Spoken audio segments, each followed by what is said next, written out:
Good morning. I'm going to read chapter 26 of One Crazy Summer, and it is titled The Clark Sisters. We were only a few houses away when Venata said, "Hey!" I could feel Fern wanting to leap out, ready to call out, but I pulled her back and shushed her. "What about their rights?" Venata said. "Yeah, we know about rights," Fern said. "Just shh," I said. My heart was pounding. "They're panthers. They're grown," I said, although I didn't think Cecile was truly a panther. "They know their rights." "But," I told Venata to be quiet. We were now coming up upon the house and all the patrol car lights flashing. Cecile was almost as tall as the policeman who walked her to the flashing patrol car. He bent slightly to tell her something. She said loudly, "Kids? I don't have no kids. They belong to the Clarks down the street." She wouldn't even look at us. We were now closer, when the police could really see us.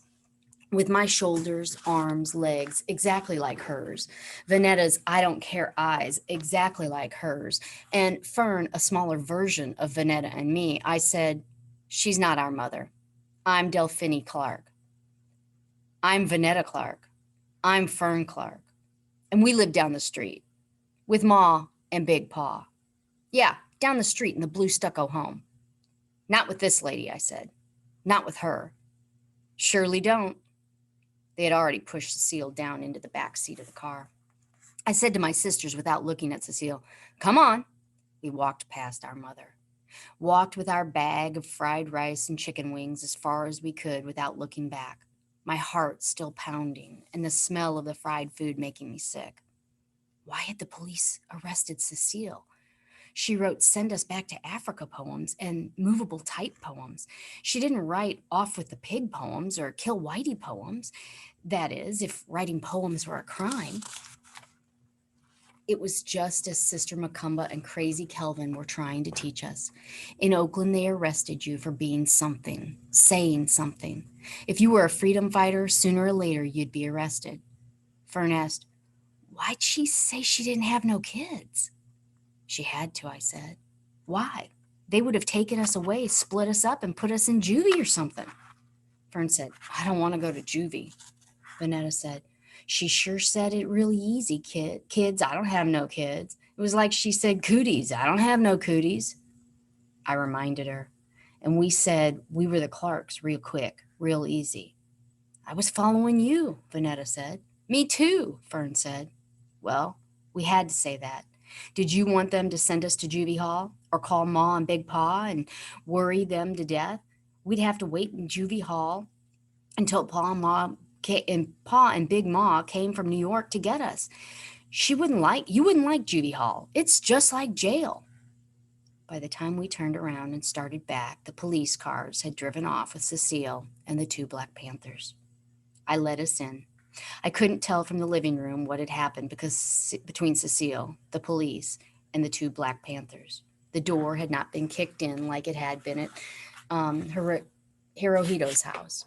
Cecile didn't have much in her house to begin with. Then I pushed open the door to the kitchen. Out of habit, Vanetta and Fern stayed in the living room until they heard me gasp. They followed quickly behind me and timidly peered in. Black and red ink was smeared across the floor. Torn and scuffed up white paper wings covered the floors. Drawers had been ripped out of the cabinets. Large and tiny blocks of metal letters had flown everywhere. Blocks of metal E's, S's, A's, and T's. Paper, ink, everywhere. Legs from my second-hand stood cracked. Legs from my second-hand stool cracked and split off from the wooden set. All we could do was take it in. Vanetta and Fern were seeing the inside of the kitchen, Cecile's workspace, for the first time. I was imagining what happened.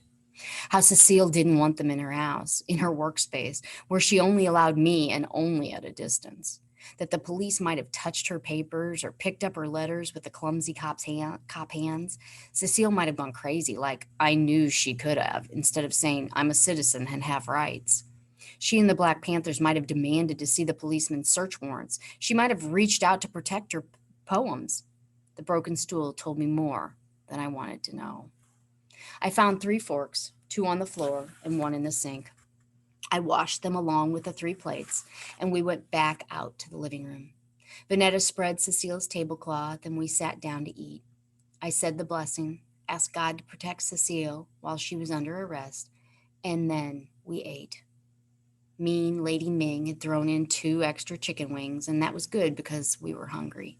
Hungry, shook up, and tired.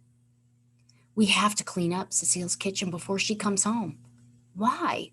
Vanetta asked. We didn't mess it up. We surely didn't, Fern said. We're cleaning the kitchen just because. Because, they said together, because it should look right when Cecile comes home tomorrow. I expected a lot of lip from Vanetta, with Fern on her side. I expected to go back and forth with them, saying, "Oh, no, we're not," while I said, "Oh, yes, we are."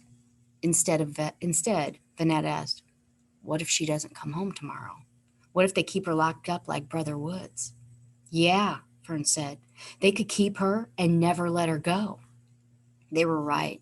The police could keep Cecile for days, even longer. My sisters waited for my answer, but for the first time, I had no straw to spin.